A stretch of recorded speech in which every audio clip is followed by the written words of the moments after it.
সরকার দু আলম বলেন, মুমিন কখনো অন্যের দোষ তালাশ করে না, মুমিন কখনো অন্যের দোষ তালাশ করে না, মুমিন কখনো কারো কাছ থেকে কষ্ট পেলে তাকে অভিসম্পাত করে না। বিশেষ করে দেখা যায় আমার মা বোনদেরকে কথায় কথায় বদদুয়া দেয়, সন্তানকে বদদুয়া দেয়, স্বামীকে বদদুয়া দেয়, শ্বশুর শাশুড়িকে বদদুয়া দেয়, আপন মা বাবাকেও বদদুয়া দেয়, প্রতিবেশীকে বদদুয়া দেয়, কথায় কথায় অভিসম্পাত। এটা ঈমানদারের লক্ষণ নয়। যত বড় মুসিবত আসুক না কেন, বিপদ আসুক না কেন, যত ধরনের মুসিবত হোক না কেন, ঈমানদারের লক্ষণ হলো সে সবর ধরে। কারণ কি জানেন? আল্লাহ পাক কোরআনের কোথাও বলেন নাই ইন্নাল্লাহা মাআল মুসাল্লিন, বলেন নাই। আল্লাহ পাক মুসাল্লিদের সাথে থাকেন এই কথা বলেন নাই, কিন্তু আল্লাহ পাক পবিত্র কোরআনে ঘোষণা করেছেন ইন্নাল্লাহা মাআস সাবিরিন, যারা কঠিন মুহূর্তে ধৈর্য ধারণ করবে।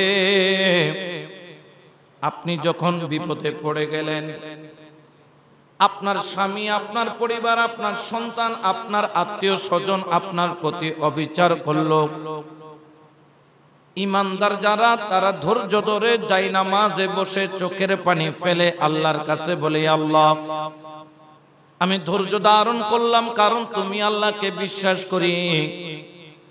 এই জন্য ঈমানদারের লক্ষণ হলো কঠিন মুহূর্তে সবর ধরা, আর বেঈমানের লক্ষণ হলো কথায় কথায় বদদুয়া দেওয়া। এই জন্য আমাদেরকে ঈমানদার যদি আপনি হতে চান, কয়েকটা বিষয় আপনার মধ্যে থাকতে পারবে না। এক নাম্বার হলো অন্যের দোষ নিয়ে পরচর্চা করা, কারণ ঈমানদারের কাজ হলো অন্যের দোষকে লুকায়া রাখা। যেমন ধরেন আল্লাহর একটা গুণবাচক নামের মধ্যে নাম হলো সত্তারুল উয়ুব। সত্তারুল উয়ুব, আল্লাহ তার বান্দাদের গুনাহকে কি করে রাখেন? লুকায়া রাখেন। আমরা যত বড় বড় গুনাহ করি, এই গুনাহগুলা যদি আল্লাহ আমাদের সকলের সামনে প্রকাশ করে, ভালো মানুষ খুঁজে পাওয়া কঠিন হয়ে যাবে। কিন্তু আল্লাহ বলেন না, আমি তো সত্তারুল উয়ুব, আমি তোমার গুনাহগুলাকে লুকায়া রাখি। এটা খাসলত হচ্ছে আল্লাহর। এই জন্য আরেক হাদিসে আছে তাখাল্লুকু বি আখলাকিল্লাহ, তোমরা আল্লাহর চরিত্রে চরিত্রবান বনো। আল্লাহর চরিত্রে চরিত্রবান কিভাবে বনবেন? আল্লাহকে কি আপনি দেখছেন? দেখেন নাই। আল্লাহর চরিত্রে চরিত্রবান বনার অর্থ হলো আল্লাহর হুকুমগুলোকে মানা। এই জন্য ঈমানদার দাবি করতে গেলে পরদোষ নিয়ে চর্চা করা যাবে না। কারো কোনো দোষের আলোচনা হচ্ছে, গীবতের আড্ডাখানা বসছে, আপনি চলে আসবেন, কিপ সাইলেন্ট, মন্তব্য করবেন না। কারণ আল গীবাতু আসাদ্দু মিনা জিনা, গীবত জিনা থেকে খারাপ। সাহাবারা প্রশ্ন করলেন, ইয়া রাসূলুল্লাহ, এই যে গীবত, এটা জিনা থেকে কিভাবে খারাপ হতে পারে? গীবত করছে মুখ দিয়া, জিনা তো ভয়ঙ্কর কাজ। একটা মানুষের আপনার ইজ্জতের উপর আঘাত আসে। বলতেছেন রাসূলে পাক বলতেছেন, তুমি যে গীবত জিনা থেকে ভয়ঙ্কর, এই কারণে বললাম, জিনা করার পরে তওবা করলে আল্লাহ পাক কি করতে পারেন? মাফ করতে পারেন। কিন্তু গীবত যখন করে ফেলেছো, জাহান্নামে করেছো গীবত, সে যতক্ষণ মাফ করবে না আল্লাহ ততক্ষণ মাফ, বান্দা যতক্ষণ মাফ দিবে না আল্লাহ ততক্ষণ মাফ দিবে না।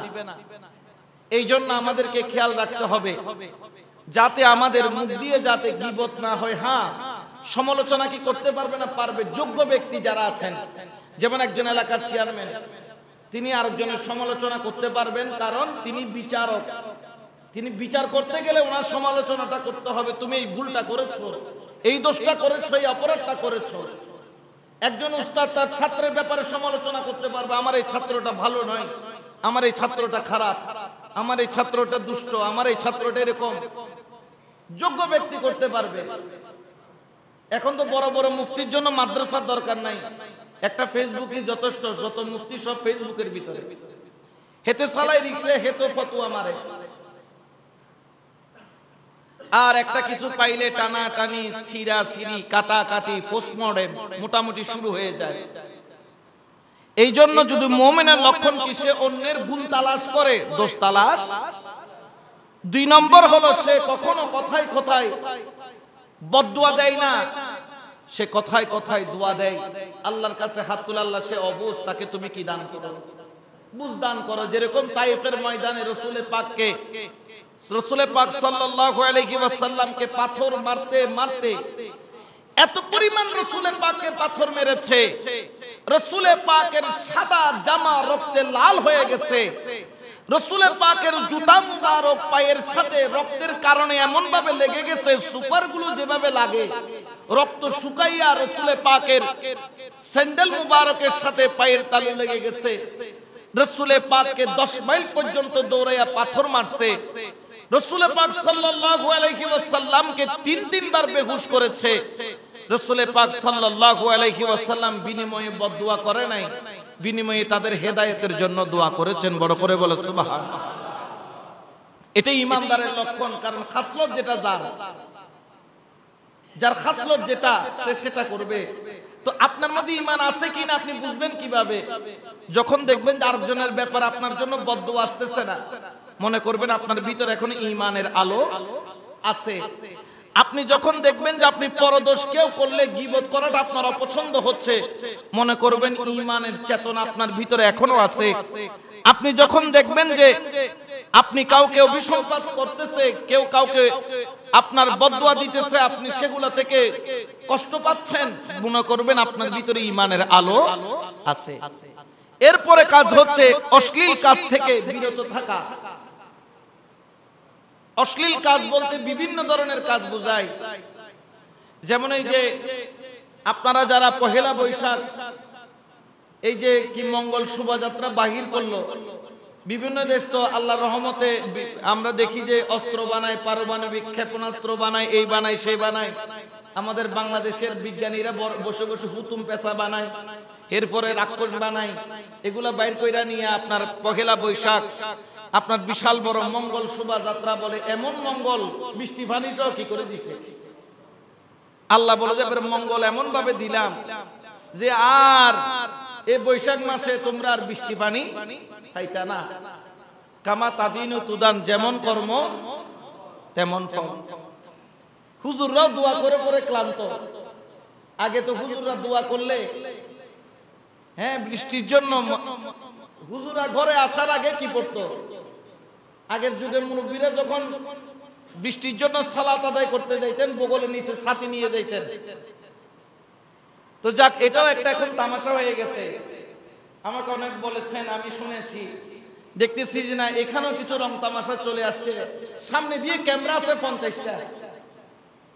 ইনি নামাজ পড়াচ্ছেন তাকে রাজি করার জন্য। আল্লাহর কাছে জানেন এটার একটা গুরুত্ব আছে।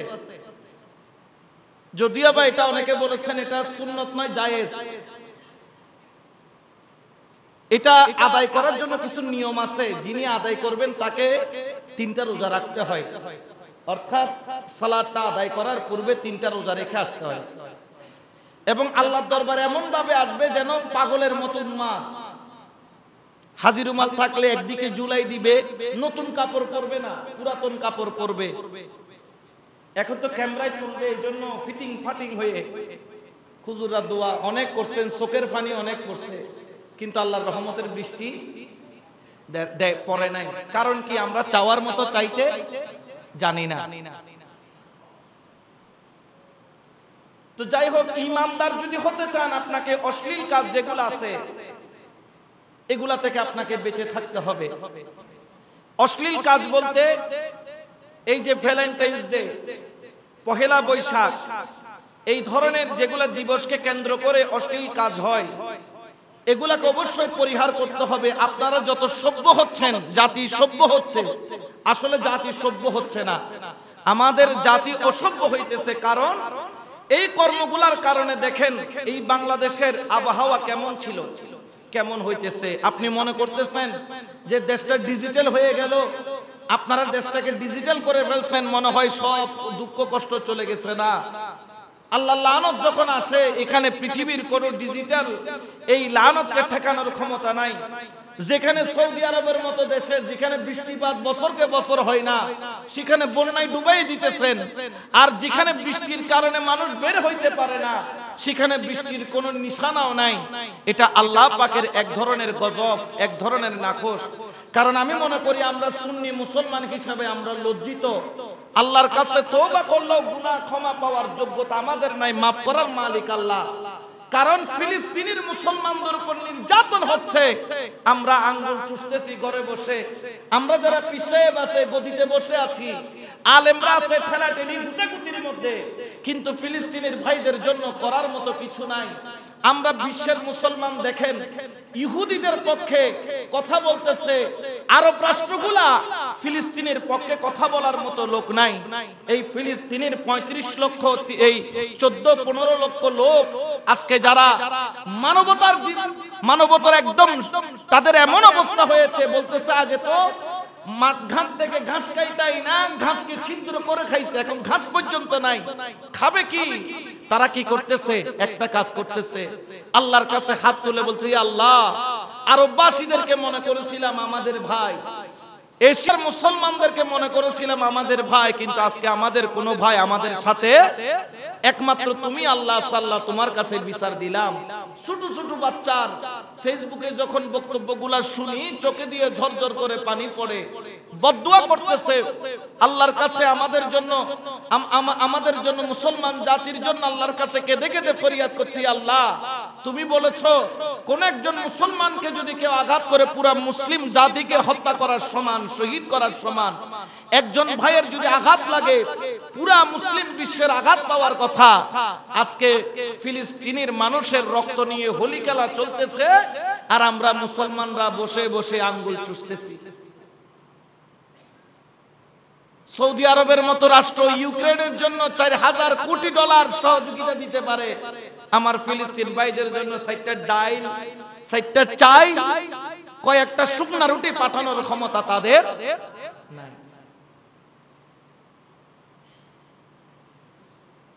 এই জন্য আমাদেরকে আজকে দেখেন এই অবক্ষয়গুলো কেন হচ্ছে। দুবাইয়ের মধ্যে আপনার মন্দির উদ্বোধন হয়েছে, গির্জা উদ্বোধন হচ্ছে, হালাল নাইট ক্লাব করতেছে। এরপরে দেখলাম একটা হ্যালোইন ডে নাকি রে, এই যে রাক্ষস খোকস সাইজা মিছিল মিটিং করতেছে তারা। তো খোদার গজব না এসা রহমত করতে আসে। অশ্লীল কাজ থেকে বেঁচে থাকতে হবে, আর না হলে আপনি মুসলমান হিসেবে নিজেকে কিয়ামতের ময়দানে ঈমানদার দাবি করতেছেন, কিন্তু ঈমানদার আপনি দাবি করলে হবে না। আল্লাহ পাক বলতেছেন যে তারা বলবে আল্লাহর উপর ঈমান এনেছে, আখিরাতের উপর ঈমান এনেছে। আল্লাহ পাক বলতেছেন না, আসলে তারা ঈমানদার নয়। এই জন্য আপনাদেরকে খেয়াল রাখতে হবে, মুমিনের আচরণ কি সহজ সরল। মুমিনের আচরণ হবে সহজ সরল, তাদের ব্যবহার হবে সহজ সরল, তারা হবে নম্র ভদ্র, এবং তারা, আর যারা পাপিষ্ট, যারা মুমিন নয়, তাদের লক্ষণ কি? তাদের লক্ষণ হলো তারা অহংকারী, তাদের লক্ষণ হলো তারা আপনার অধিক পরিমাণ দ্রুত চালাক, এবং তারা মানুষকে কিভাবে ঠকাবে সেই চিন্তা করে। দেখেন তরমুজের দাম যখন বেড়ে গেল, মাঝখান দিয়ে তরমুজ মানুষ খাই নাই, দাম পড়ে গেছে। এরপরে তরমুজ লাল হয় না। একটা তরমুজ বাসায় আনলাম, দেখলাম যে ভিতরে সেকারিন বইরা এমন লাল বানাইছে, এমন পরিমাণ লাল বানাই দিছে, এরকম লাল আর জীবনে দেখি নাই। সব সেকারিন ভরে দিছে ইনজেকশন দিয়া। তাহলে সে মানুষকে ঠকাইলো না? ঠকাইলো। এই ধরনের কর্মকাণ্ড যখন আপনি যখন করেন, এই যে যারা ব্যবসা করেন, যারা ব্যবসায়ী ভাই আছেন, কে আল্লাহ রাসূলের সাথে যেতে পারবে জানি না, তবে যারা ব্যবসা করেন, হালাল ব্যবসা যদি করতে পারেন, রাসূলে পাক বলতেছেন হালাল ব্যবসাকারীরা আমি রাসূলের সাথে জান্নাতে যাবে। এটা একটা ইবাদত না? ইবাদত। এই যে আপনি রুজি রোজগারের জন্য বের হন, এটাও ইবাদত। সকালবেলা ঘর থেকে কর্মের জন্য বের হলেন, এটাও ইবাদত। আল্লাহ পাক মুসলমানদেরকে বানিয়েছেন খেজুর গাছের মতো। আল্লাহ রাসূল বলতেছেন ইসলাম হলো, মুসলিম হলো, ইসলাম হলো খাজুর গাছের মতো। খাজুর গাছের কোনো কিছু ফেলার মতো নয়, তার ডাল পালা ফল প্রত্যেকটা কিছু কাজের। কারণ ইসলামের কোনো কিছু ফেলার মতো নয়, সবকিছু কাজের। হাঁটতে গেলে আপনি ডান দিক দিয়ে হাঁটেন, যখন আপনি রাসূলের সুন্নত হিসেবে ডান দিক দিয়ে হাঁটবেন, ধরেন আপনাকে একটা ট্রলি আপনাকে মেরে দিয়ে চলে গেল, আপনি শাহাদাতের মর্যাদা পাবেন। আপনি ডান দিক দিয়ে হাঁটতেছেন, যত কদম দিবেন আপনার জন্য ফেরেশতারা দোয়া করবে, আল্লাহ পাক আপনার আমলনামার মধ্যে নেকি লেখা আরম্ভ করবে। মুসলমানদের প্রত্যেকটা কর্ম, আপনি কারো একজন বন্ধুর সাথে দেখা হলো, আত্মীয় স্বজনের সাথে দেখা হলো, মনে কষ্ট, তারপরেও আপনি মুখ থেকে একটু মুস্কি হাসি দিয়ে কথা বললেন, ইসলাম বলতে সেটার জন্য তোমার আমলনামার অ্যাকাউন্টের মধ্যে জাযা খাইর সওয়াব তোমার অ্যাকাউন্টে দিয়ে দেওয়া হবে। বড় করে বলো সুবহানাল্লাহ। এত নিয়ামত ইসলামের মধ্যে আছে, কিন্তু ইসলামটাকে আমরা তামসা বানিয়ে ফেলছি। এই জন্য ঈমানদার যদি আপনি হতে চান, তাহলে আপনাকে ঈমানদারের মতো কাজ করতে হবে। একদিন নাকি জান্নাত আর জাহান্নামের মধ্যে ঝগড়া লাগছে, মুনাজারা করতেছে। জান্নাত বলে আমি দামি, জাহান্নাম বলে আমি দামি। তো জাহান্নাম একটা যুক্তি দেখাইছে। জাহান্নাম বলতেছে, জানো পৃথিবীর যত প্রভাবশালী ব্যক্তি আছে আর পৃথিবীর যত দাম্ভিকদার ব্যক্তি আছে, সব আমি জাহান্নামের পেটের ভিতরে। আমার দাম বুঝো? বড় বড় ইন্ডাস্ট্রি গ্রুপের প্রভাবশালী ব্যক্তি, যাদের ক্ষমতায় পুরা এলাকা চুপ হয়ে থাকতো, ক্ষমতার অপব্যবহার করেছে, হাজার হাজার বিলিয়ন ট্রিলিয়ন টাকা দেশ থেকে বিদেশে পাঠাইছে, সেই টাকার পাওয়ারে দাম্ভিকতায় সে টিকতে পারে নাই। জাহান্নাম বলতেছে, জান্নাত আমার কদর এত কম করিও না, জাহান্নাম বিদায় আমাকে তুমি এত খেলনা মনে করিও না। পৃথিবীর যত প্রভাবশালী আছে, সব প্রভাবশালী আমি জাহান্নামের পেটের ভিতর আছে। আর পৃথিবীর যত অহংকারী আছে, দাম্ভিকতার অধিকারী ব্যক্তি আছে, সব আমি জাহান্নামীদের পেটে। এখানে একটা শিক্ষা আমরা পেলাম যে প্রভাবশালী যারা এলাকার মধ্যে সরদারি করছেন, নেতৃত্ব দিচ্ছেন, আপনারা যারা তরুণ নেতৃত্ব দিবেন, ভবিষ্যতের নেতা হবেন, আপনাদের একটা প্রভাব আসবে। এখানে এলাকার মধ্যে নেতা আছে না নাই? নেতা ছাড়া কি এলাকা চলেনি? প্রত্যেক এলাকায় নেতা আছে, নেতা ছাড়া চলে না। প্রত্যেক জায়গায় নেতা আছে। আগ্রাবাদে গেলাম, দেখলাম ফুটপাতের দোকান, বললাম ভাই তোমরা তো ভালো আছো, কয় হুজুর ভালো নাই, নেতার জ্বালায় টিকতে পারি না। কিছুক্ষণ পর পর আসে, 200 করে পকেটের ভিতর কি করতে হয়? দিতে হয়। তো এরকম নেতা আসেনি নাই? এগুলা হচ্ছে জালেম নেতা। কি নেতা? জালেম। তো এই নেতাগুলাকে জাহান্নাম বলতেছে যে এগুলা আমার পেটে থাকবে। এ জান্নাত, তুমি আমাকে এত ছোট মনে করিও না। আমার ভিতরে যত প্রভাবশালী আছে সব আমার পেটে। আইজি, ডিজি, বড় বড় অফিসার, হ্যাঁ ভূমি অফিসের বড় বড় অফিসার, বিশাল বড় বড়। এখন তো ভূমি অফিসে যাইতে ভয় লাগে, এগুলো বললেও সমস্যা আছে। লাগের নিচে কথা বলে না, একটা সরকারি ফি যায় 2000-1000 টাকা। আর আমাদেরকে একটা আপনার জমি যদি মিউটেশন করাইতে হয়, এখানে টাকা দিতে হয় লক্ষ লক্ষ টাকা, নাইলে ফাইল নাকি সামনে জিকাজ যায় না। কত ফাইল যেখানে ঝুঁকতেছে, তারপর টাকা দিয়ে ঠেলা লাগে। এই যে প্রভাব, তার প্রভাব বিস্তার করে একটা অফিসকে জিম্মি করে রাখলো, প্রভাব বিস্তার করে এলাকাকে জিম্মি করে রাখলো, প্রভাব বিস্তার করে সে তার সমাজকে জিম্মি করে রাখলো। জাহান্নাম বলতেছে এগুলা আমার পেটে থাকবে, অর্থাৎ এগুলা কোথায় যাবে? জাহান্নামে যাবে। কিন্তু এই দেশে ভাসানির মতো নেতা আছে, যার ঘর আপনারা যদি কখনো সুযোগ পান যাবেন, টিনের ঘরে থাকতেন, নিজের রান্না নিজে করতেন। কিসের চুলায়? অটো চুলায়, লাকড়ির চুলায় ফুদিয়ে ফুদিয়ে ফুদিয়ে ফুদিয়ে কি করতেন? রান্না করতেন।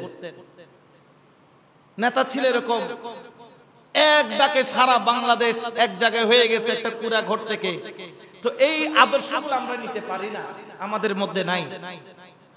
এই জন্য যারা নেতা, ভবিষ্যতে নেতা হবেন বা নেতার চেয়ারে বসবেন, আপনাদেরও কিছু দায়িত্ব আছে, না হলে জাহান্নাম আপনাদেরকে দেখে খুশি হয়ে যাবে। আমরা চাই না যে কোন নেতাকে দেখে জাহান্নাম খুশি হোক, আমরা চাই যে কোন নেতাকে দেখে জান্নাত খুশি হোক। এরকম নেতাও আছে। বড় বড় আল্লাহওয়ালা আছে যাদেরকে দেখে জান্নাত খুশি হবে। সালাহুদ্দিন আইয়ুবীর মতো নেতা আছে, নুরউদ্দিন জাহাঙ্গীর রহমাতুল্লাহ আলাইহির মতো নেতা আছে। কোন নেতা? যারা আরব শাসন করেছেন। রাসূল পাকের রওজা থেকে যখন দুই ইহুদি যখন লাশ চুরি করার জন্য ষড়যন্ত্র করছে, একদম কাছাকাছি নুরউদ্দিন জাহাঙ্গীর রহমাতুল্লাহ আলাইহিকে রাসূল পাক স্বপ্ন যোগে ডাক দিচ্ছে, নুরউদ্দিন জাহাঙ্গীর তুমি ঘুমাচ্ছ, আমার বেহুরমতি হচ্ছে। দুইজন নীল চোখওয়ালা ব্যক্তি দেখাইলেন। নুরউদ্দিন জাহাঙ্গীর রহমাতুল্লাহ আলাইহি মদিনায় এসে তার বুদ্ধির মাধ্যমে, হিকমতের মাধ্যমে ওই দুই ব্যক্তিকে ধরেছেন এবং তাদেরকে আগুন দিয়ে জ্বালিয়ে দিয়েছেন। নেতা হচ্ছে তারা। ওই নেতার দাম দুনিয়াতেও আছে, আখিরাতেও আছে, যেই নেতার সাথে মুস্তাফার সাথে কানেকশন আছে। ওই নেতা হতে পারলে লাভ আছে, ওই নেতার মূল্য আছে। এই জন্য যারা নেতা, ইনাদেরকে খেয়াল রাখতে হবে, কবরে গেলে কেতাও যাতে ঠিক থাকে, নাইলে অবস্থা খারাপ হয়ে যাবে। প্রভাবশালী যারা আছেন, সেটা যেই হোক না কেন, আপনার দ্বারা যাতে, কারণ একজন মুসলমানের জবান এবং হাত থেকে আরেকজন মুসলমান কখনো আঘাত পেতে পারে না। নিরাপত্তা দিতে হবে আপনাকে, আপনার সমাজকে।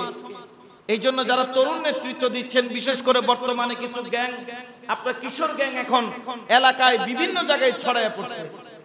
বড় দুঃখের বিষয়, কিশোর গ্যাং। অবাক হয়ে যাবেন, কিশোর গ্যাং ছোট ছোট বাচ্চা রামদা নিয়ে, কিরিস নিয়ে দৌড়ায়, কুপাইতেছে। কি আনন্দ সে পাচ্ছে! কোপানোর পরে তার মধ্যে একটা লজ্জা নাই, শরম নাই। সে বুক ফুলায় হাঁটতেছে, সে বুক ফুলায় হেঁটে হেঁটে চলে যাচ্ছে তার দলবল নিয়ে। আয় খামগরি বেলায় ক্ষণে কিরিউদ, আমার পাওয়ার আছে, ক্ষমতা আছে। এগুলা কেন হচ্ছে? কারণ আমরা, আমাদের এই রাজনৈতিক ফিল্ডটা খারাপ নয়। রাজনীতি, বড় রাজনীতি করেছেন বিশ্বের জমিনে তিনি হলেন রাহমাতাল লিল। তিনি কি করেন নাই? তিনি রাজনীতির দিক দিয়ে তিনি এক নাম্বার, সমাজ প্রতিষ্ঠার দিক দিয়ে এক নাম্বার। যখন মদিনার সনদ প্রতিষ্ঠিত করলেন, কাফের মুশরিক সবাই একসাথে থাকবে। কিভাবে থাকবে? কাফেরদের সাথে মুসলমানরা এক বাক্যে, কাফেররা রাসূল পাককে তাদের নেতা হিসেবে মেনে নিয়েছে। মুসলমানরা তো রাসূল পাককে নিজের ঈমানের মরকজ হিসেবে নিয়েছেন। কাফেররা রাসূলকে নেতা মানতে বাধ্য হয়েছেন। কারণ কি? রাসূলের কথাটা ফেলার মতো নয়, মদিনার সনদ বাস্তবায়ন করেছেন। রাসূল পাককে আপনি দেখেন, যখন তিনি ঘরে যাইতেন, আদর্শ স্বামী। আপনি কখনো ঘরে গিয়ে, পরিবারে গিয়ে আপনার স্ত্রীকে সহযোগিতা করেছেন? করেন নাই। আপনি হবু ইয়েন কেন আগে তুমি বেডির খামে না। কিন্তু রাসূল পাক সাল্লাল্লাহু আলাইহি সাল্লাম যখন ঘরে যাইতেন, আম্মা জান আয়েশা তো ছোট ছিলেন, উনি এই ইয়া মলতে পারতেন না, খামির মলতে পারতেন না। তো আমার রাসূল পাক খামির মলে দিতেন, গুটি বানায় দিতেন। আম্মা জান আয়েশা সেটা বেলতেন, রাসূলের জন্য রুটি গরম করে করে দিতেন। বড় করে বলেন সুবহানাল্লাহ। দেখেন কেমন আদর্শ! স্বামী স্ত্রীর মুহাব্বত কিভাবে ঠিক রাখতে হয়, রাসূল পাক থেকে শিক্ষা নেন। আম্মা জান আয়েশা সিদ্দিকা পানি খেয়ে গেছেন, বাটিটা রেখে গেছেন। রাসূল পাক এসে বাটিটা খালি ঘুরায়, পানি খাই না। আম্মা জান আয়েশা দেখতেছেন, তো মুস্কি হেসে বলতেছেন, ইয়া রাসূলুল্লাহ আপনি পানি খান। তখন রাসূল দেখেন পরিবারের স্বামীর দায়িত্ব পালন করতেছেন কিভাবে। একজন নারীকে আপনি খাবার দিয়ে সন্তুষ্ট করতে পারবেন না, ভাত কাপড় দিয়ে তাকে সন্তুষ্ট করতে পারবেন না, কিন্তু দেখেন রাসূল পাক কিভাবে সন্তুষ্ট করতেছেন। তখন রাসূল পাক বলতেছেন যে না, আসলে আমি খুঁজতেছি আমার আয়েশা কোন জায়গায় ঠোঁট লাগায়া পানি খেয়েছে, আমিও সেই জায়গায় ঠোঁট লাগায়া পানি খাবো। দুঃখ আর আছে না? এ বউ হনদিন জামাইয়ের বিরুদ্ধে দিয়ে বনে।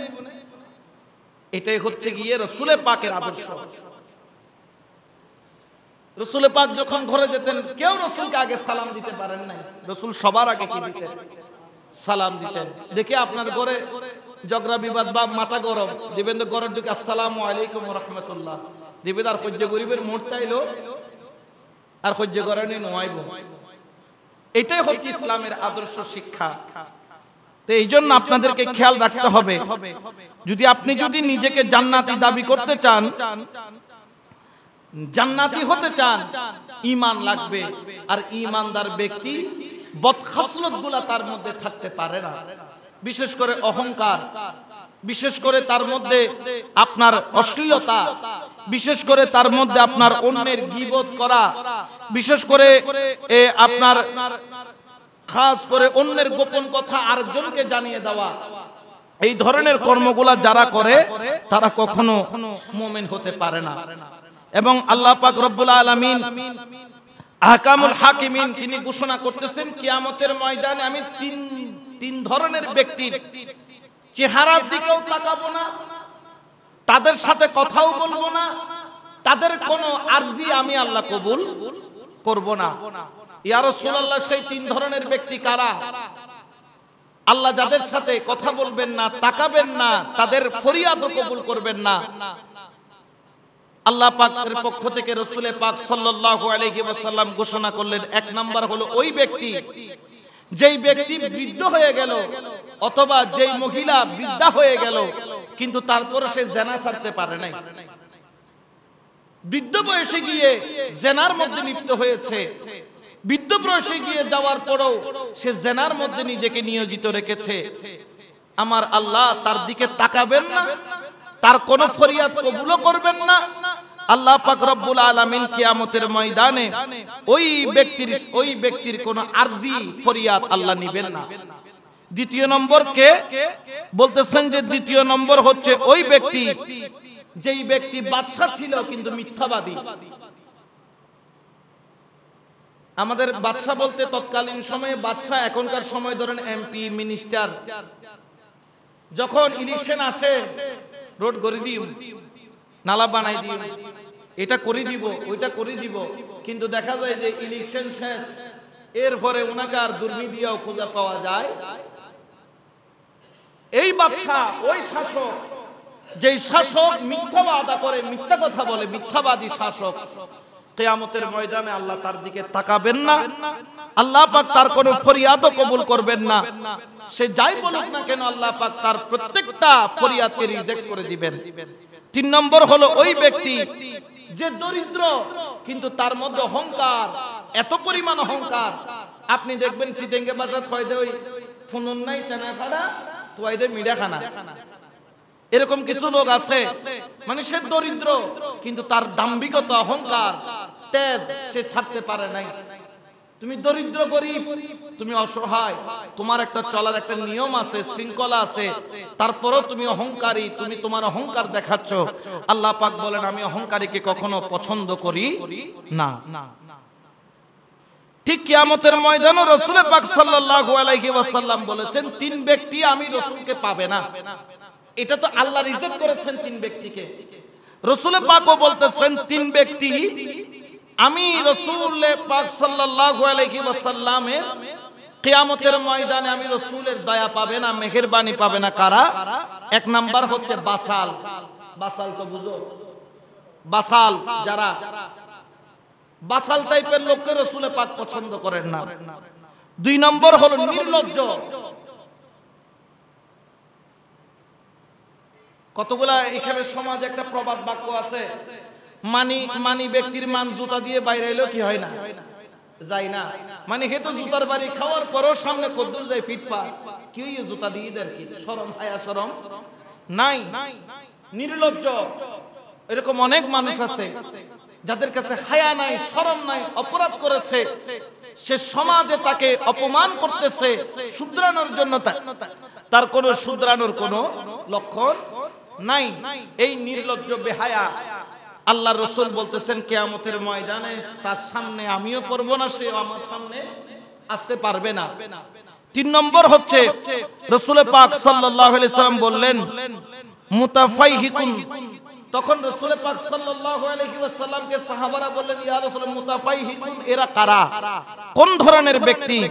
রাসূল পাক সাল্লাল্লাহু আলাইহি ওয়াসাল্লাম বললেন ওই ব্যক্তি হলো মুতাফাইহিকুন যারা প্রবল অহংকারী, যাদের টাকার অহংকারের কারণে, ক্ষমতার অহংকারের কারণে তারা মানুষকে মানুষ মনে করে নাই, মানুষের সাথে মানুষের মতো ব্যবহার করে নাই, সামার গরু ছাগলের মতো ব্যবহার করত। এরকম লোক আছে না নাই? বিশেষ করে মালিক পক্ষ,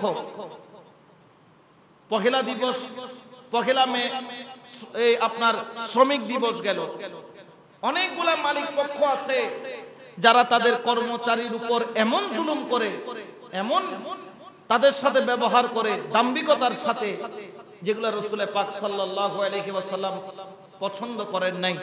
অহংকারী ব্যক্তি যার মধ্যে দাম্ভিকতা অহংকার পরিপূর্ণ, কিয়ামতের ময়দানে রাসূল পাক বলবেন অহংকারী ব্যক্তির সাথে আমি রাসূলের সাথে কোনো সাক্ষাৎ নাই। তা আপনি ঈমানদার দাবি করলে হবে না, আপনাকে কিছু খাসলত ছাড়তে হবে ঈমানদার যদি আপনি হতে চান। এই জন্য খেয়াল রাখবেন, আজকে থেকে ঈমানদার যদি দাবি করতে চান আপনাকে উত্তম আচরণ লাগবে, উত্তম ব্যবহার লাগবে। ওয়া আন আবি হুরায়রা রাদিয়াল্লাহু তাআলা قال قال رسول الله صلى الله عليه وسلم اكمل المؤمنين ايمانا واحسنهم خلقا।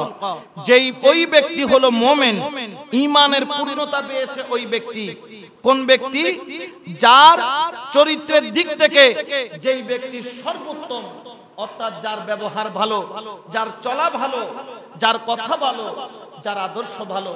অনেকে আছেন যুবক ছেলেরা, রাস্তা দিয়ে একজন মুরব্বী যাচ্ছে, বেনসন সিগারেট টানে দেন ভাবে গরিব দেবের মুকুর যায় পরের, কোনো আদব কায়দা নাই। কিন্তু আবার অনেক ব্যক্তি আছেন, অনেক ছেলে পান করেন, মুরব্বী দেখছে লুকায় ফেলছে, ফেলে দিছেন, হাতটাকে পিছনের দিকে নিয়ে গেছেন, মুরব্বী কি না দেখে নেবে কোন চোখে আগে দেখে ফেলি, তারপরে কত পড়বে তুমি কি আছে আদব আসিবে সরিয়ে। আদব একটা বড় জিনিস, এই জন্য নামাজের মধ্যে আদব লাগে, ইবাদতের মধ্যে আদব লাগে। যেমন আপনি নামাজ যদি এমনি দাঁড়ান, এই নামাজ আল্লাহর কাছে কবুল। যত আদব করে দাঁড়াবেন, বিনয়ের সাথে দাঁড়াবেন, এটা কবুল।